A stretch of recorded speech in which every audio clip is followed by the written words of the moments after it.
game for a bit longer. I'm in a game, Mum. Hello there in internet land. This is episode 9 of the F1 Chat. I'm your host, Phil Lamington. Seated to my left is a man who he's happy because his Parramatta Eels won last night in the NRL. That's JB. JB, how are you, my friend? I am happy. Thank you for pushing this a night back. Yeah. So I could enjoy Parramatta's victory, their first win in months. That's all right. I'll send you the bill. Yeah, absolutely. Now, before we get into the episode, we've been inundated with a letter telling us that we swear too much. Right. Well, onwards with that shit. Wow. Thank you for that. Who addressed that? I'm not mentioning names. Okay. But, yeah, we swear too much, apparently. Because they listened to the last episode and said, you guys swear too much. And we don't fucking care. Thank you. For fuck's sake. Grow up. When you said for fuck's sake, you reminded me of that song, This Baptism Fucking Blows. I'm so fucking bored.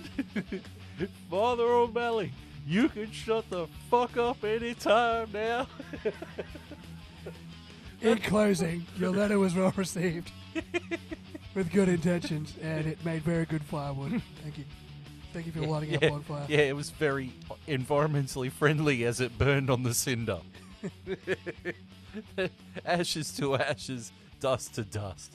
If you don't take it out and use it, it's going to rust. Right, so both of us basically watched the highlights of the Monaco F1. That's all I was able to watch. Also, Longhorn's not here.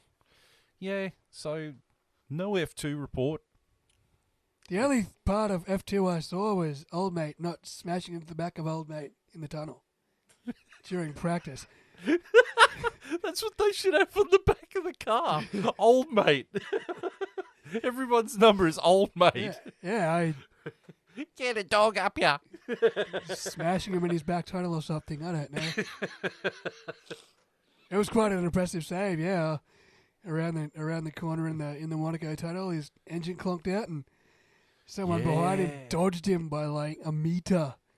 It was impressive. It was great reflexes. Yeah, that was because the last time we saw something like that in F1 was Schumacher behind the bloody safety car. Yeah. Goes into the tunnel, comes out, his back end's missing, and Juan Pablo Montoya's pissed. Yep. Yeah. So, you know, what can you do about these things? Did have another person, though, message me about how boring the Monaco F1 race is. Are they new to F1? Somewhat, yeah. Okay. Well, allow me to enlighten you with this. And it's a different person from the We Swear Too Much. Oh, wow, our fan base is growing. We've got 2 people. I know. 2 people coming after us now. I know. And they're both anonymous, which I find kind of annoying. Oh, I know who they are. I'm just leaving it anonymous. Okay. Yeah, okay. Actually, you know the person who's complaining about the Monaco F1. Yeah, okay. Yeah, you know him. So, here is a thing. Okay, this is for anyone who hasn't played an F1 game or hasn't done driving around Monaco. Now, every other race on the calendar is 50% driver, angled towards the driver, and 50% spectacle for the crowd. Yeah. Monaco, though there is the spectacle, when the lights hit green, the spectacle and the fans and all that shit does not matter because the driver, despite the fact it might be procedural, it is the hardest track in the entire calendar all year. Yep. You know, it is 100% a driver's track. Yeah. It is the only race of the year where qualifying is absolutely crucial. Yeah.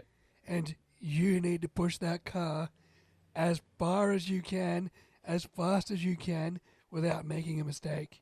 And not only, I mean, almost the car setup is redundant. Oh, it's irrelevant. Car setup, car power is completely irrelevant. Yeah, it makes all of that redundant. It comes down to driver ability and that ability to be switched on from lap 1 to lap 78. It is probably the only track where you need to be switched on 100% of the time for 100% of the race. The only break you get is when you pit.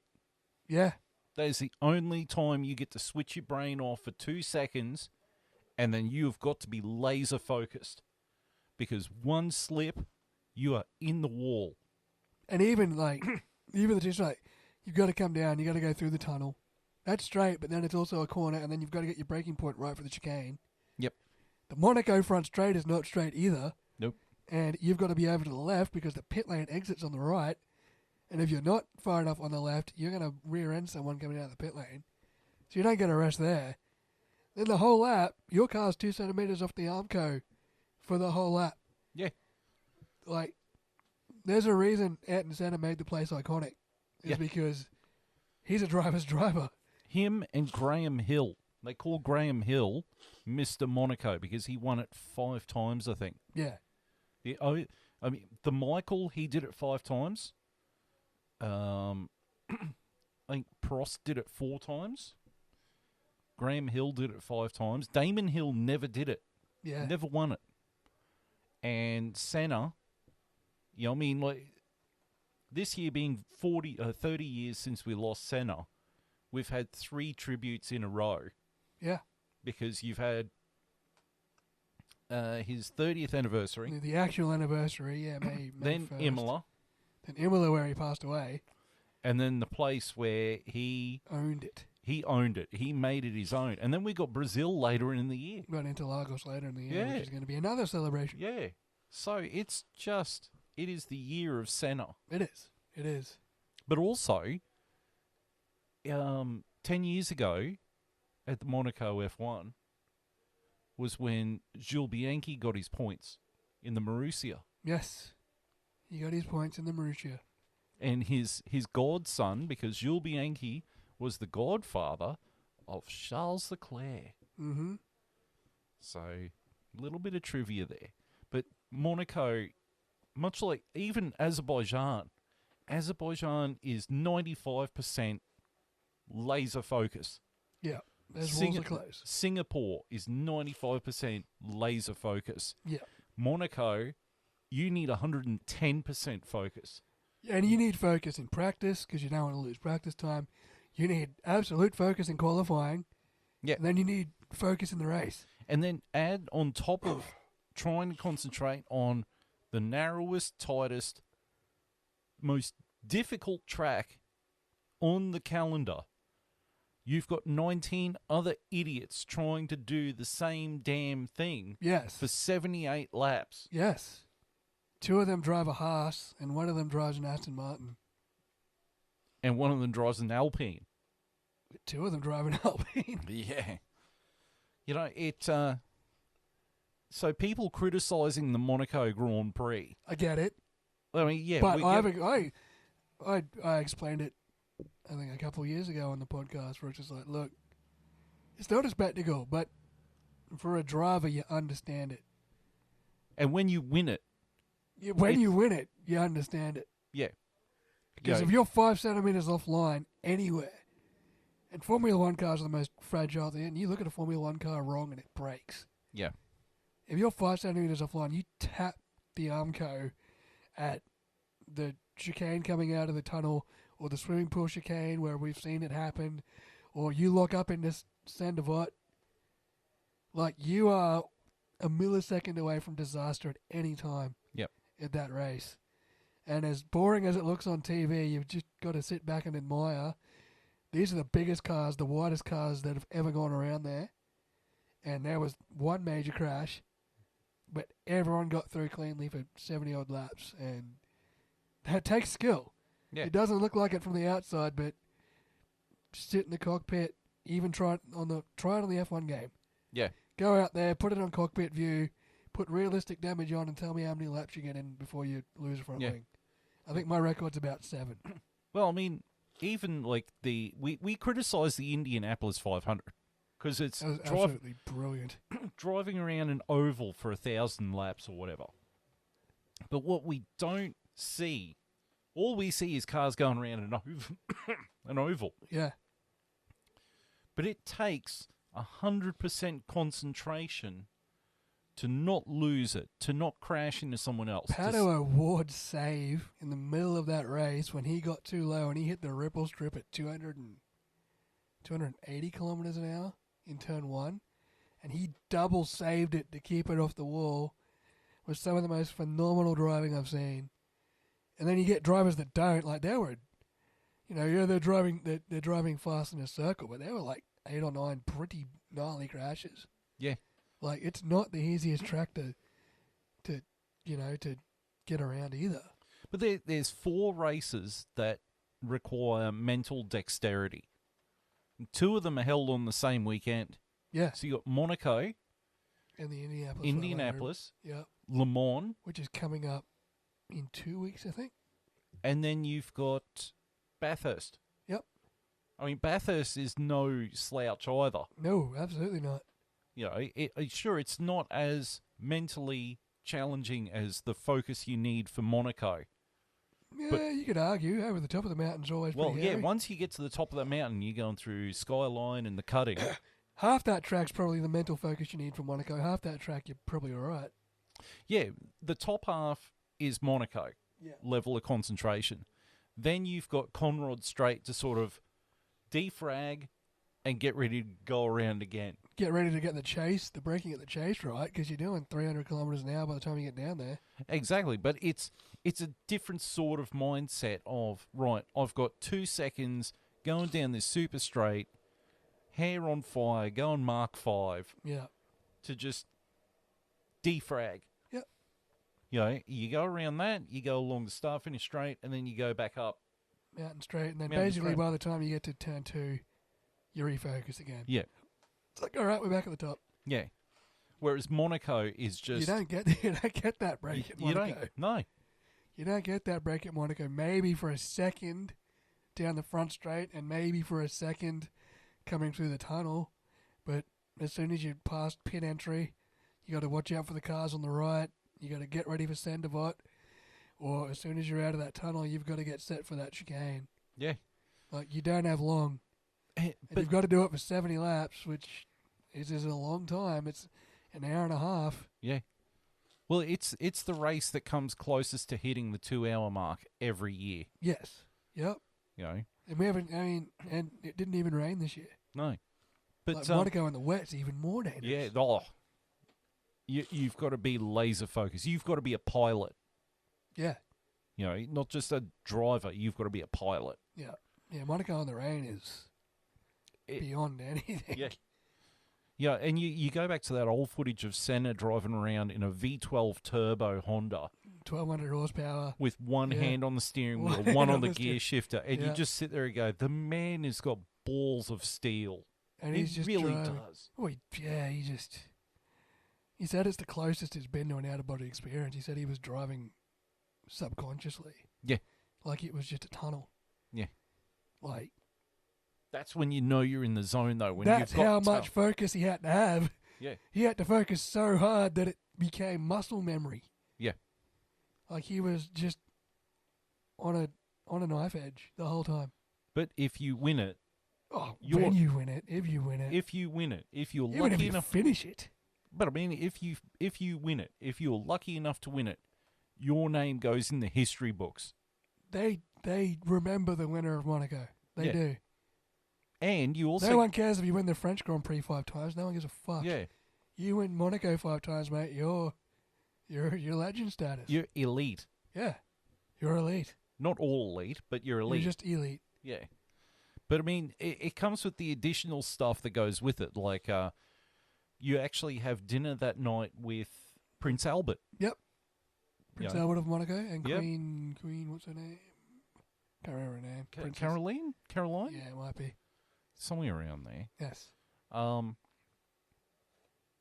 And unlike other venues that have, a PA where they play the national anthems, they actually have a band on the street that plays the national anthem for for the constructor and the driver. Yeah, an orchestral band, not just a band. It's a fucking 3 dudes rocking up It's out of the summer. Metallica. Yeah. Hey, look, I wouldn't be against that. But no, we should clarify. It's actually a full three-piece tuxedo fucking proper It's more than that. proper There's orchestra. It's 12 people. It's 12 people with sheet music actually on like the trumpets and that, so they can stand upright and read the sheet music. Yeah. Yeah, no, it's a proper band. It's like a marching band. Yeah, it's not like some busker from the subway just dropping acoustic tracks in the corner. Having some idiot come along and tip a glass of soapy water into their amp. Yeah. Like that busker out at Andergrove. Oh, that's What? so... Yeah. But, so no F2 report, because I haven't done it and there's no Longhorn.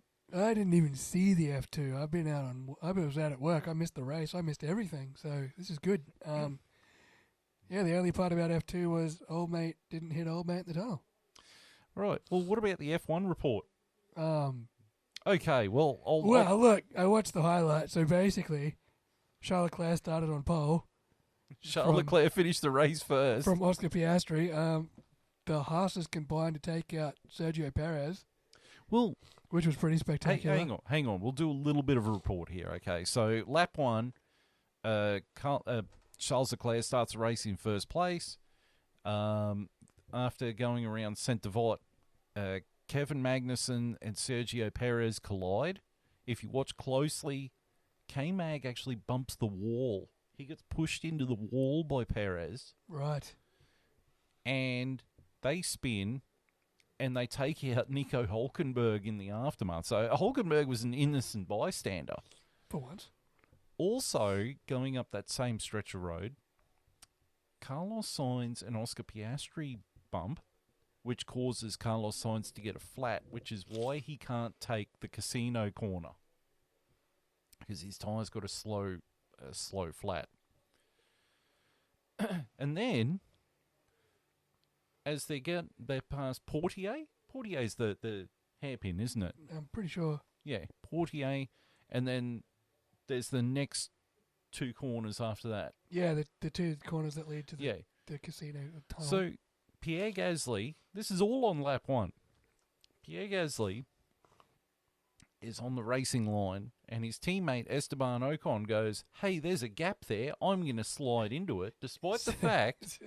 Despite the fact they were told by the team boss not to crash into each other. So Ocon, sticky beaks all the way through. And then because Ocon can't overtake anyone, much like Lance Stroll, without having to hit them, tries to push Pierre Gasly into the wall coming out of the corner. Gasly's got nowhere to go. Ocon rubs tyres with him. Ocon's car gets launched up, suspension broken. He's out of the race. Then lap 78. Just because you're at Ayrton Senna's playground doesn't mean you have to follow that rule all the time. And then lap 78, Charles Leclerc wins his home Grand Prix, the Monaco The Grand first Prix, Monegasque to ever win the Monaco Grand Prix. since 1931. In 93 years. Yeah. Charles Leclerc wins for Ferrari. Australian Oscar Piastri comes second in the McLaren. Third place was Carlos Sainz in the other Ferrari. Charles Leclerc also got driver of the day. Yes. I don't know who got fastest lap, though. I didn't watch the race. I couldn't tell you. I fell asleep. I woke up with 7 laps left to go. So, and I tried watching it. I think I got to the end of lap 2. And I was just like, I literally didn't even bother. Because of the massive shunt of Sergio Perez, it took them an hour to repair the Armco barrier. Yeah, they just flat out replaced it. Yeah. In 4th place was Lando Norris in the McLaren. 5th place was George Russell in the Mercedes. 6th place was Max Verstappen in the Red Bull. 7th place was Lewis Hamilton in the Mercedes. 8th place was Yuki Tsunoda in the RB. 9th place was Alex Albon in the Williams. And 10th was Pierre Gasly in the Alpine, despite his teammate just cannonballing in front of him. Right. Well, interesting note. That's the first time in Formula One history the top 10 didn't change position at all. Oh. That is where they qualified and that is where they finished. A wacky day. Had it not been for the red flag, Carlos Sainz would not have been there.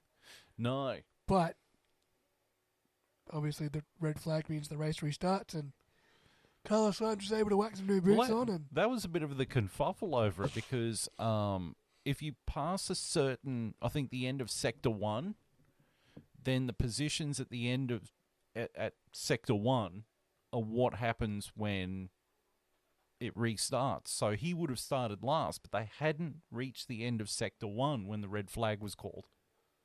Yeah, right. So that's why he was able to keep his position. Yeah, or else Carlos wouldn't have been there, and that stat wouldn't have counted. But that's right, and it would have been McLaren 2-3 on the podium. But I'll take 2-4 for now. Yeah. We got the taste of blood though. Now I want wins. I want Oscar to get a win now. Yeah. Right. So we get to Charles Leclerc. He was the winner of the race. He also got driver of the day. He drove really well. He did. He didn't melt under pressure this time. And his car worked all the way. And his team didn't fuck up the pit strategy while it was under red flag, so I guess they couldn't. Well, I mean, Ferrari's actually been pretty good with their strategy this year. They're getting better. Yeah.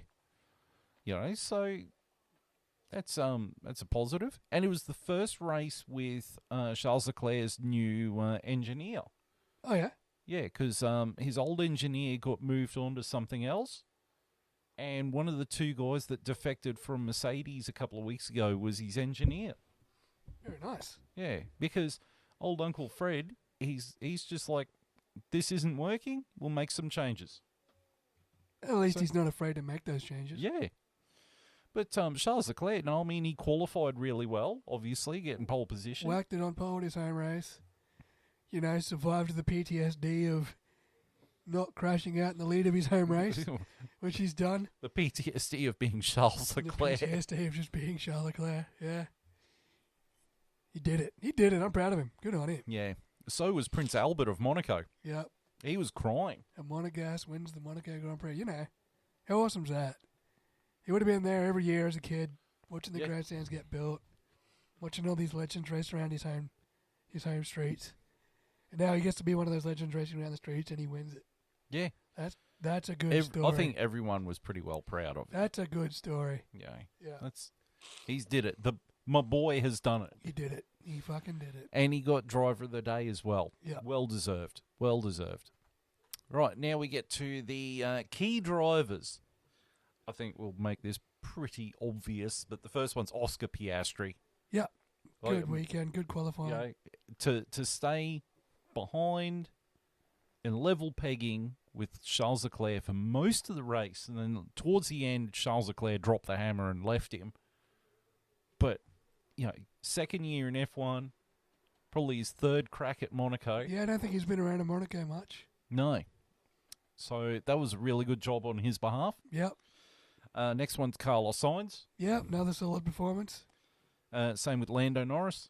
Yep, another solid performance. I'll take the points. And then the final key driver, because he finally did it, he got some points on the board for Williams. It's Alex Albon.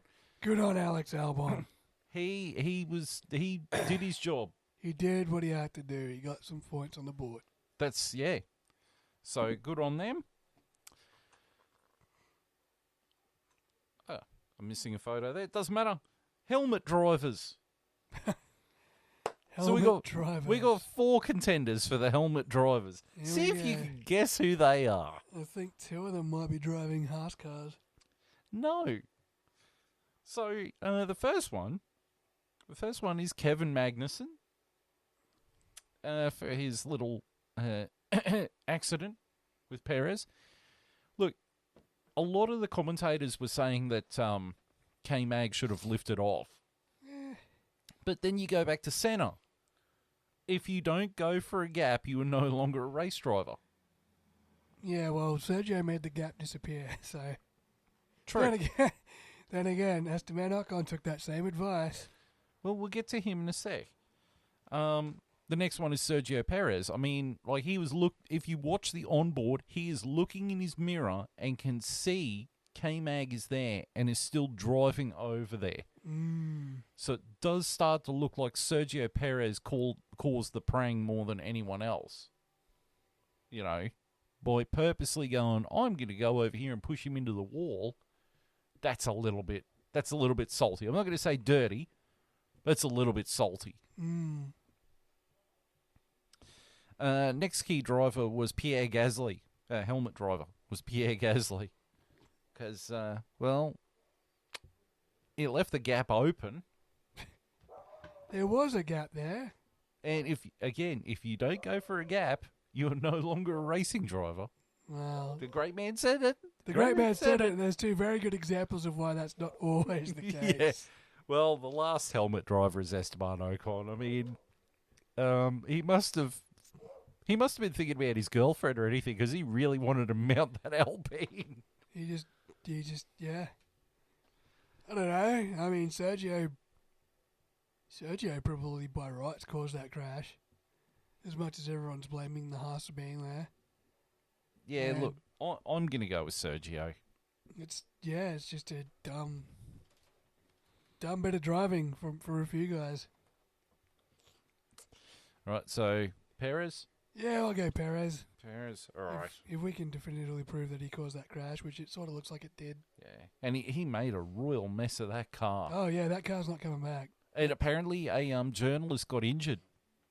Yeah, there's a footage from the outside of the track where the photographers were standing, and that car hit right where the photographers were standing.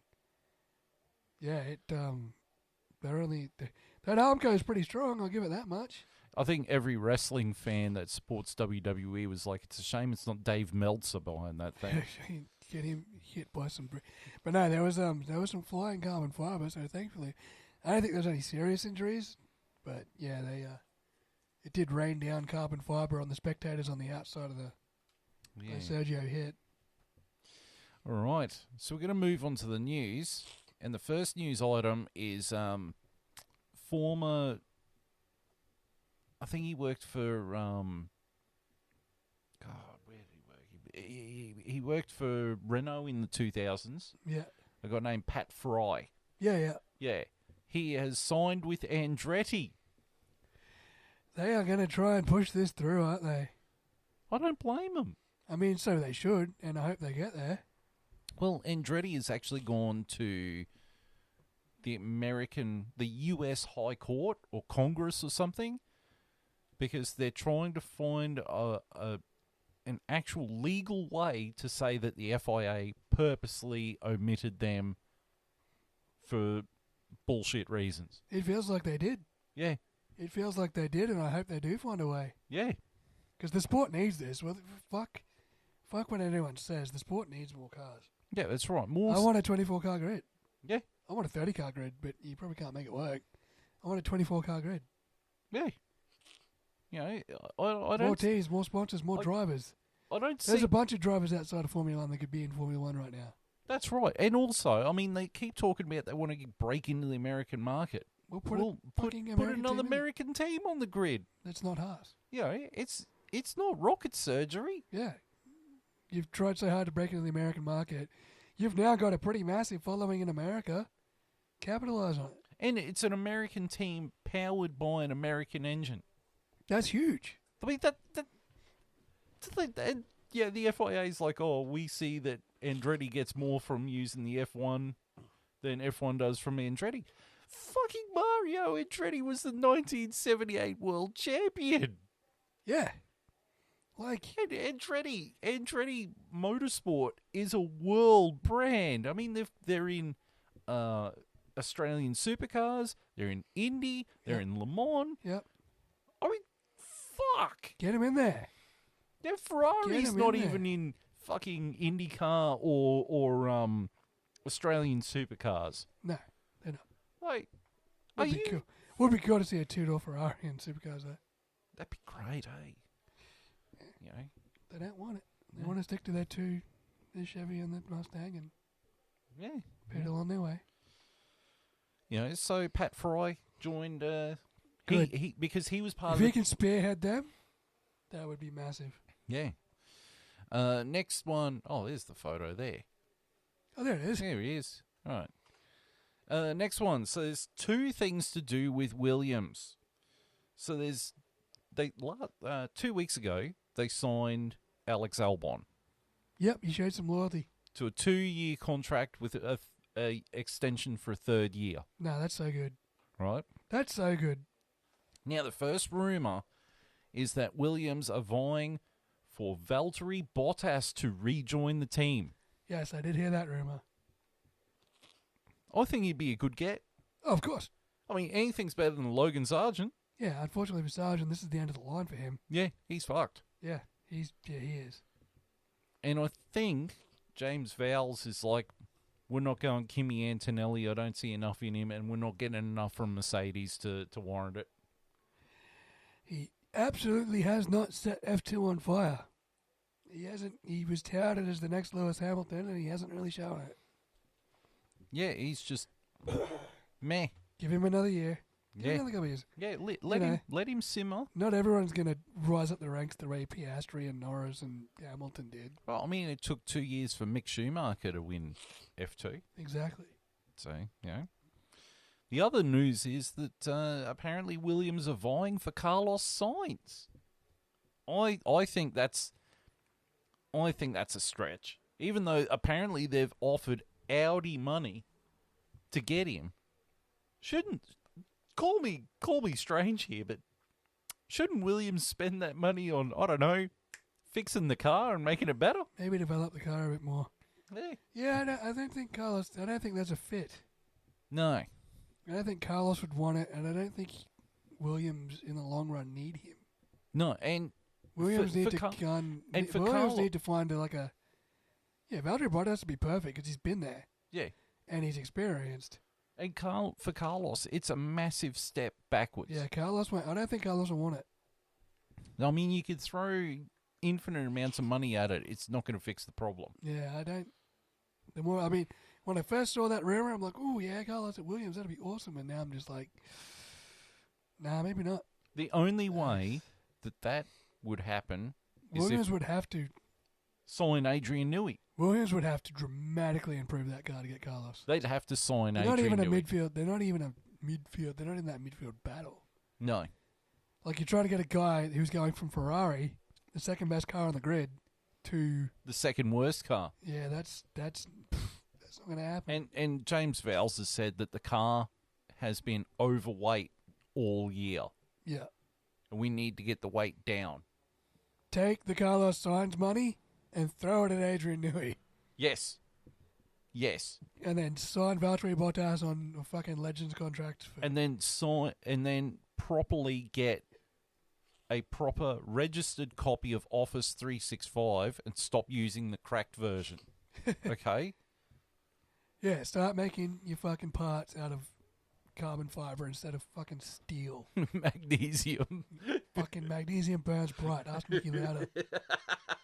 Ask Nicky Lauda what magnesium parts do.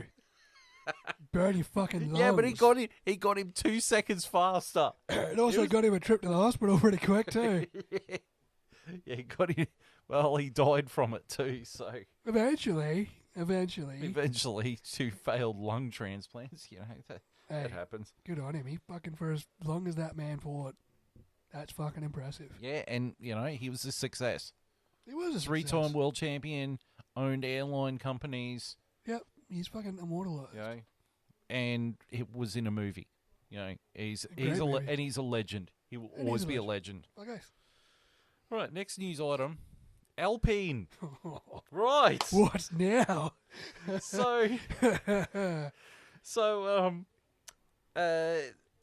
The drivers at Alpine were told, do not collide into each other. How did that work out? I think Esteban Ocon's got selective hearing. I think he must have heard crash into your teammate. Because apparently, this is a rumour, after the accident, he drove all the way back, he retired the car. Bernie Foreman I bet he was a happy man. cursed Esteban Ocon out Yep. at high volume in French Yeah, he probably deserved it. for a good 20 minutes. They could hear it at the end of the pit lane. Oof. That's how loud he was screaming at him. That's rough. And then he went on the roof where Jack Doohan was and called him over for a chat. There is a rumour that Ocon's done. Alpine is going to bench Ocon for a few races and put Jack Doohan in the Alpine. I'm not surprised at this point. You know what really... He's run out of talent. Not that he had much. But You now know- he's officially run out of fucking talent. You know what's really, really shit about this? Is that, like, he wants out of Alpine. Gasly wants out of Alpine. And because Ocon is managed by Toto Wolff, there's rumours that fucking Ocon is going to go to Mercedes and take Lewis Hamilton's seat. Why would you do that? Holy Do shit. you not want points? Do you not want to win? He doesn't have talent. His only one talent is Hit that his teammate. His teammate. Ask Perez. Ask fucking Hulkenberg. Find the fucking car that looks like yours and hit it. The first person you have to beat is your teammate. Yes, boss. Absolutely anything you say. Not beat him up. Oh, sorry. I thought you had to beat him up. Like, honestly, we sit here and we crap on Lance Stroll for how bad he is. Ocon is not far off. Ocon is not far off. Ocon is a mobile demolition derby. But it's always his teammate, which is fucking hilarious. Yeah, well, why? And he sits there with his smug little smile, like, yeah, I'm a Frenchman. You're a fucking dick. You've taken your teammate out Oh, 100 times. you just... Why? Why anyone would put him in a top... He's not going to go to Mercedes, surely. I fucking hope not. I hope he does. And then he just sabotages George Russell and we can laugh at Mercedes. We already laugh at Mercedes. Yeah, I know. It's been a long time coming to laugh at No, Mercedes. but you know now we what's can going to laugh at happen? Mercedes. You know what happens? He goes to Mercedes, and then we end up with that fucking shot of Toto Wolff smashing that other headset. Yes, he goes to Mercedes. He crashes George Russell out of the Grand Prix and then Toto's smashing the Bose headphones. He You can't... know what? Sign him. Fucking sign him. For my entertainment, fucking sign him. And it's, Go for it. And you know what, Toto? This is a message for you, Toto. It's not Mikey's fault this time. You can't blame blame Mikey for Mikey. this one. You can't blame Mikey. You can't blame Max. You can't blame Christian Horner. You can't blame the new regs. It's all on you for signing that dropkick. I hope I fucking do it. Do it, Toto. But there's also rumours that Pierre Gasly is up for that Mercedes seat. I'd rather Gasly than Ocon any day. I said that from day one. Oh, no, come on. We're sticking I with rate Ocon. I rate Gasly. You know what would be really just the funniest crap ever? I mean, like, Benny Hill music behind it, funny. If you had Lance Stroll and Ocon as teammates. I'd love to see that. Oh, It's like Prost and Senna, but instead of crashing out first and second, they're like crashing out like last, second last. with the Benny Hill theme behind him. Every race is just like, it's like NASCAR. No, you know what it is? It's like putting the F1 game AI on 30%. Yeah, It's just that level of stupid. it's like a fucking Forza lobby. And the aggression's like 100%, and they just spear each other off. And you've always got that one kid, that squeaker on the headset going, I can drive a car! Yeah, and then he fucks up turn one, and he's in the gravel trap. Mom, let me play the game for a bit longer. I'm in a game, Mum! And they just zoom past turn one and end up over the gravel trap, Yeah. square into the wall. Didn't even bother with the brakes. And Don't then even you think just his hear him brake go- lights are on. And then you hear the kid going, Mom, you fucked up me race. Fucking didn't even see the brake lights This on. is bullshit. You You can hear the mum going, don't you cry. Mute. I told you the game was over. I told you to go to bed. That's what Ocon is. Oh, man. It's going to be bad.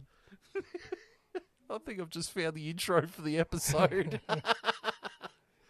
Oh, Mum.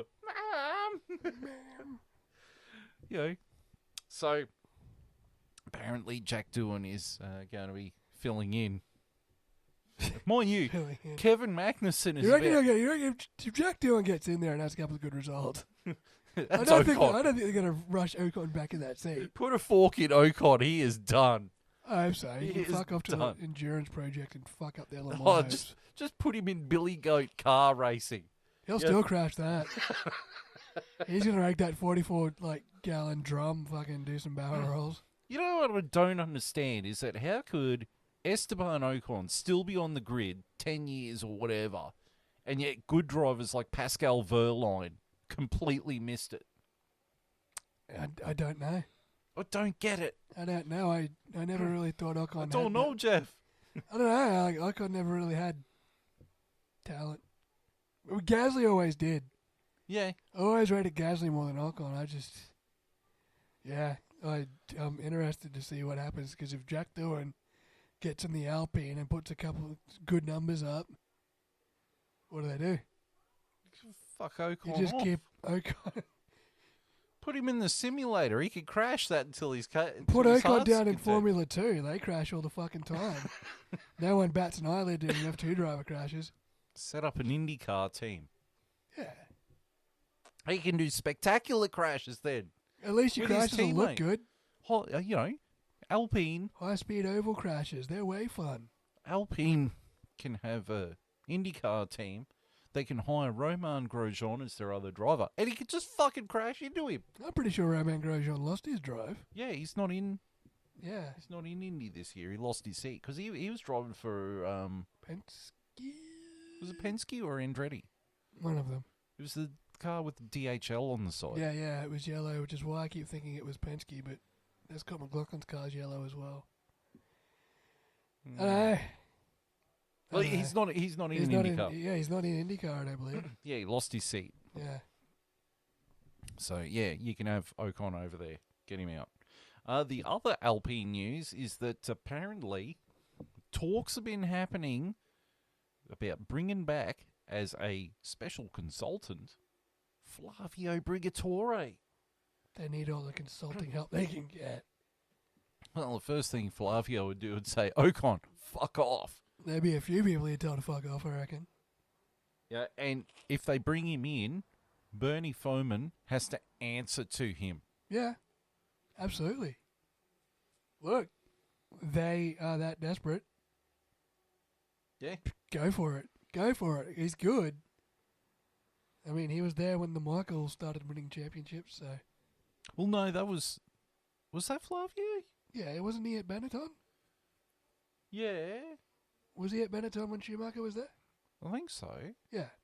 Well, he owned the team. Yeah. I know that much. Yeah, I'm pretty sure Briatore and Schumacher did work together for a Well, bit. he was the team principal when Alonso beat the Michael. Yeah.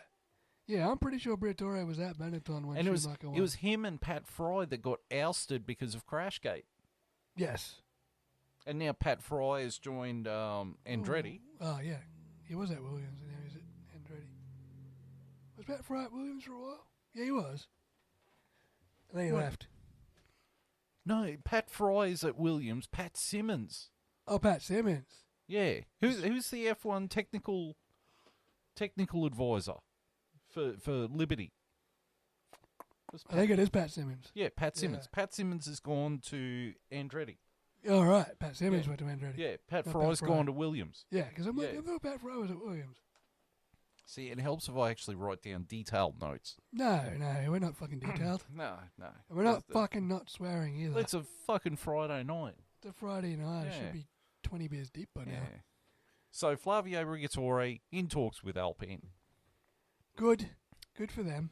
The final one is that apparently there is talks that so they've got the 2026 regulations, which they still haven't fully signed off on yet. There's only... they realise that's a year and a half away, right? Well, they've got to be signed off by the end of June. They got a month. That's ages. Yeah, it's heaps of time. That's heaps of time in Formula One, right? The main hold-up is Christian Horner and the 40-60% ratio he wants of engine to battery power. And every other team's like, no, it's 50-50. He's like, 60-40, no, 50-50. 70-30, 50-50. 50-50. So now they're talking about the 2030 regs,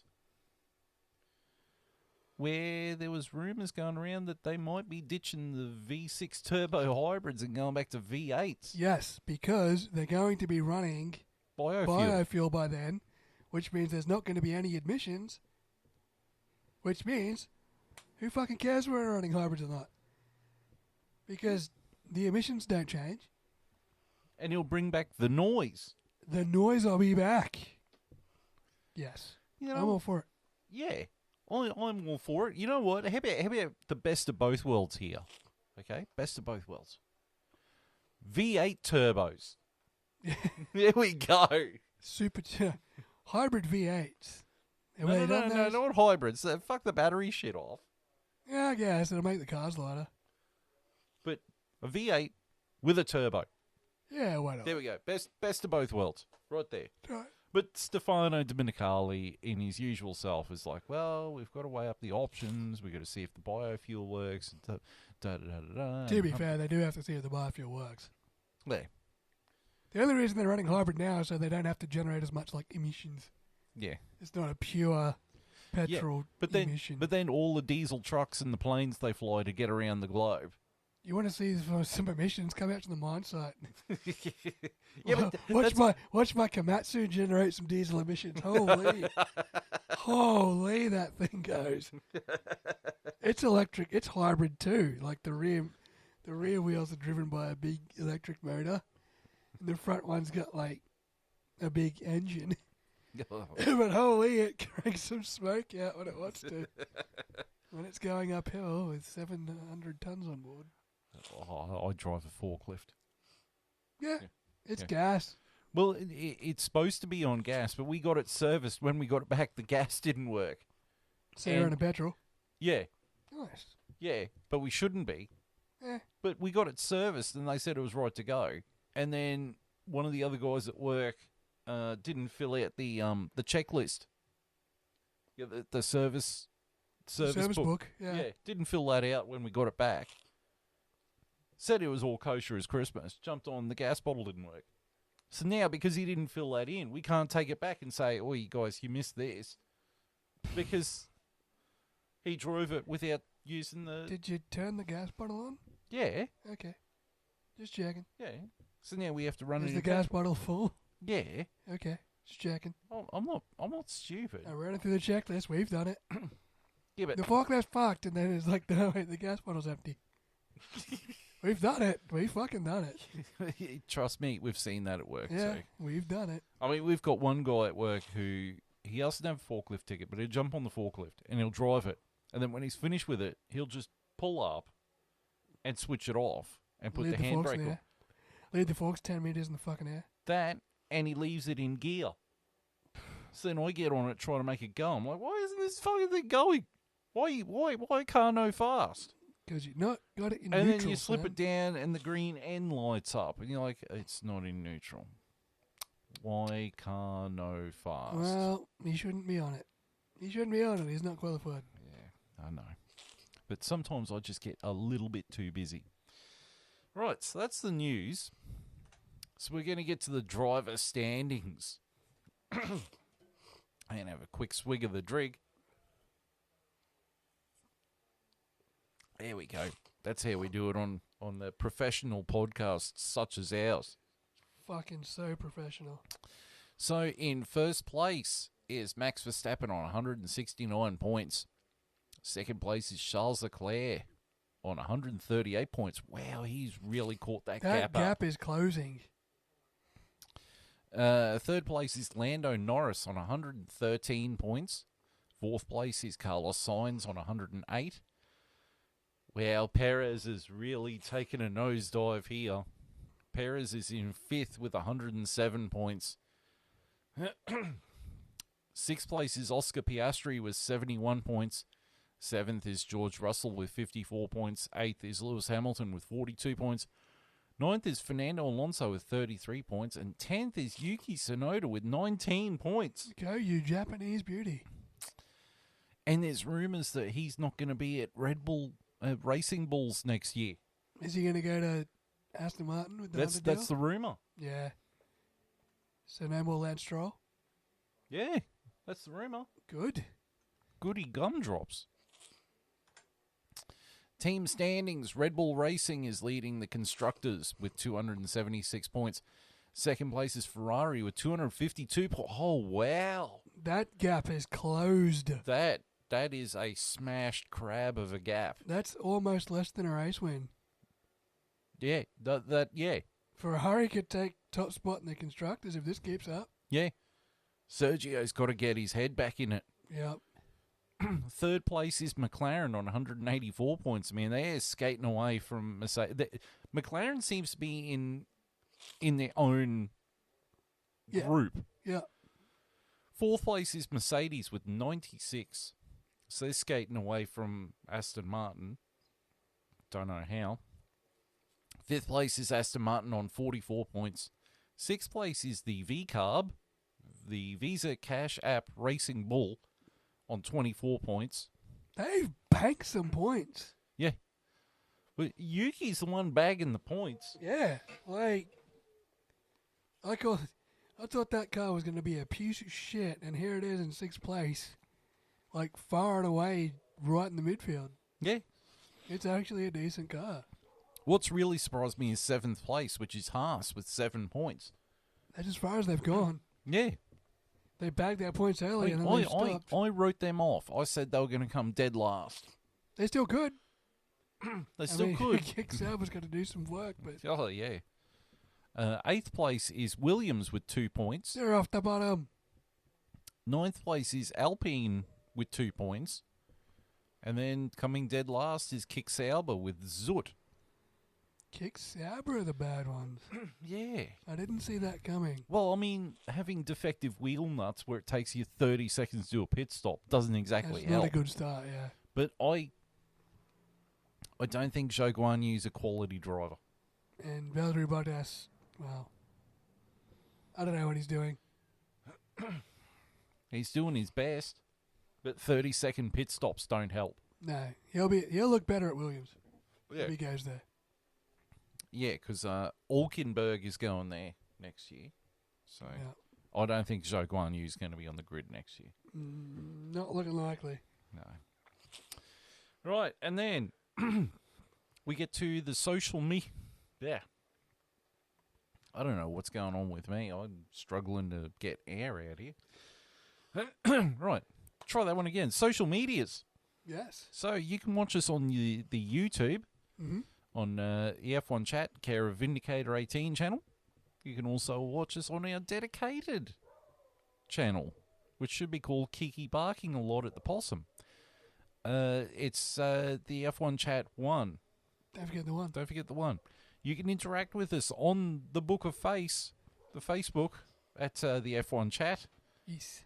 We are on X, as are a lot of OnlyFans. We're sporadically on X.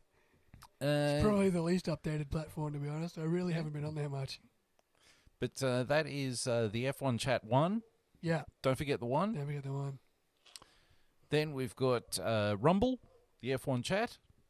And we're on Spotify as the F1 Chat. Hell yeah.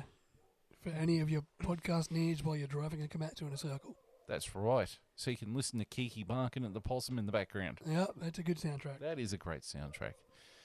Right, so next race, because we're recording this on a Friday night. Yes, so we're a week away from the next race. Yes, we're a week away from Canada. Yeah.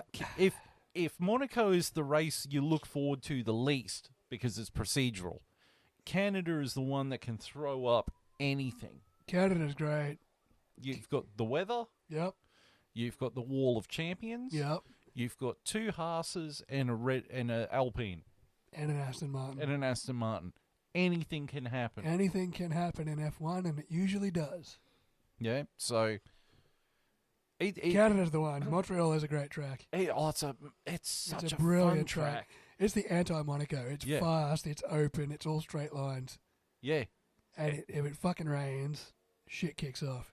And it's just a primo track. It is a magical track. It's a very good track. The only problem with this track is that they speak French.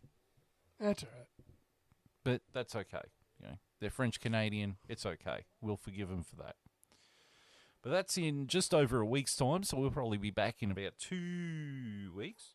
Yeah, I'll be at work for the race, but if we delay the podcast, I can be back for the podcast. Or we can just do it the way we've done it the last couple of Oh, times. yeah, you might get my crackly remote headset feed coming through again. Yeah, it sounded right to me. Yeah. You know? I'm the one who has to fix it in post anyway. That's true. That's true. So, yeah, it's all right for you. I just, you know. Yeah. Right, well, thank you everyone for tuning in. To the person who said we swear too much, I hope you fucking enjoyed it. Yeah, I fucking hope you have a fucking great night, mate. Yeah, that was absolutely fucking amazing. Really fucking enjoyed that. We really toned down the fucking language, didn't we, shithead? Sorry for keeping it PG for you. Fucking hell. Jesus Christ on a fucking bicycle. I didn't even drop the C-bomb this episode. Oh, I hope you're happy. don't do that, because then I do have to beep it out. I'm not going to. So for you, anonymous swear person, I didn't drop the C-bomb. All right, so we'll be back in just over a week with the Canadian F1. Thank you for tuning in. Until then, it is goodbye.